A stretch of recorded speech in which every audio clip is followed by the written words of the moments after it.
Bismillah. Ada yang berkata, masa takut sama virus corona sampai haji dan umroh serta sholat jamaah dilarang?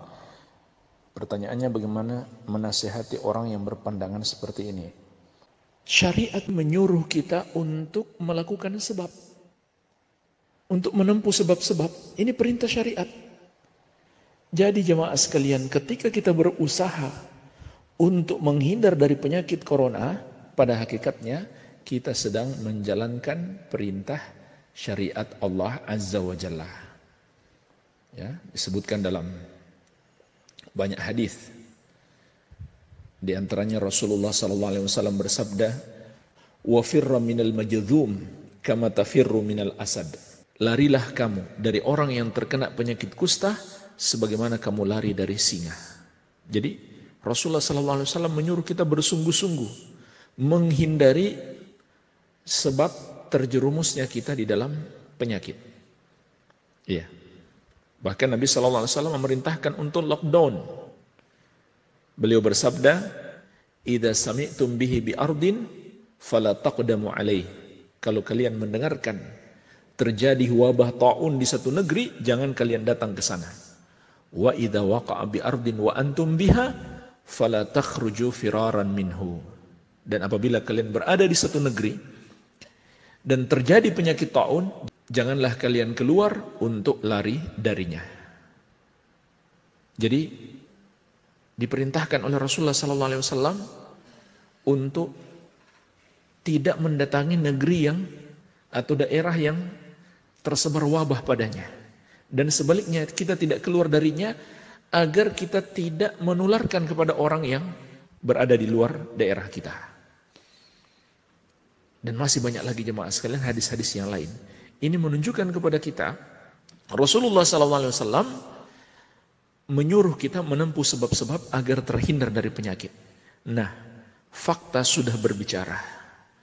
Ketika kita berkumpul-kumpul atau berdekatan dengan orang yang memiliki virus corona, kita akan tertular. Oleh karena itulah para ulama besar di masa ini dari berbagai negeri menjelaskan bahwa hukum syariat dalam hal ini adalah tidak boleh berkumpul-kumpul atau melakukan kegiatan yang mengharuskan kita bersama kaum muslimin yang lain, termasuk dalam beribadah. Jadi ini perintah syariat, dan Allah telah melarang kita menjerumuskan diri kita sendiri dalam kebinasaan. Wala taqtulu anfusakum, jangan kalian membunuh dirimu sendiri. Wala tulqu biaidikum ila tahlukah, jangan kalian menjerumuskan diri kalian dalam kebinasaan. Begitu pula kita dilarang membahayakan orang lain. Apalagi jemaah sekalian, penyakit corona ini kita mungkin nggak tahu kita sudah tertular, karena daya tahan tubuh kita kuat sehingga tidak memberikan pengaruh. Tetapi kita bisa saja menularkan kepada orang lain. Kalau kita ke masjid, kalau kita pergi umroh, berjumpa dengan kaum muslimin, maka kita tanpa sengaja bisa saja menularkan kepada mereka. Padahal Nabi SAW telah melarang, la darar wa la dirar.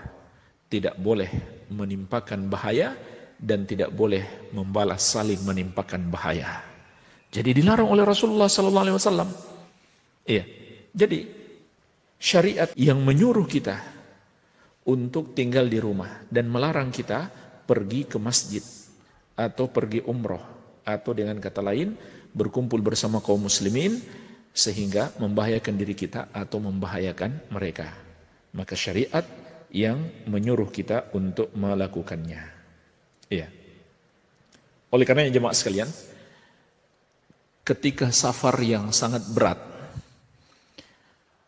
di masa Rasulullah SAW, beliau dan para sahabat melakukan safar yang sangat berat.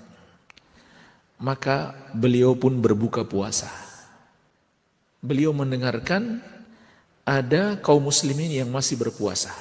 Kata beliau SAW, mereka itu adalah orang yang bermaksiat, mereka itu adalah orang yang bermaksiat. Subhanallah, padahal mereka berpuasa loh. Tapi ketika membahayakan diri, kata Nabi SAW, mereka disebut bermaksiat. Jadi kita bisa petik pelajaran. Kita melakukan ibadah dan membahayakan diri kita, maka dilarang di dalam syariat. Apalagi membahayakan orang lain, ya dosanya lebih besar lagi. Dan walhamdulillah syariat memberi kemudahan kepada kita. Kita boleh sholat di rumah.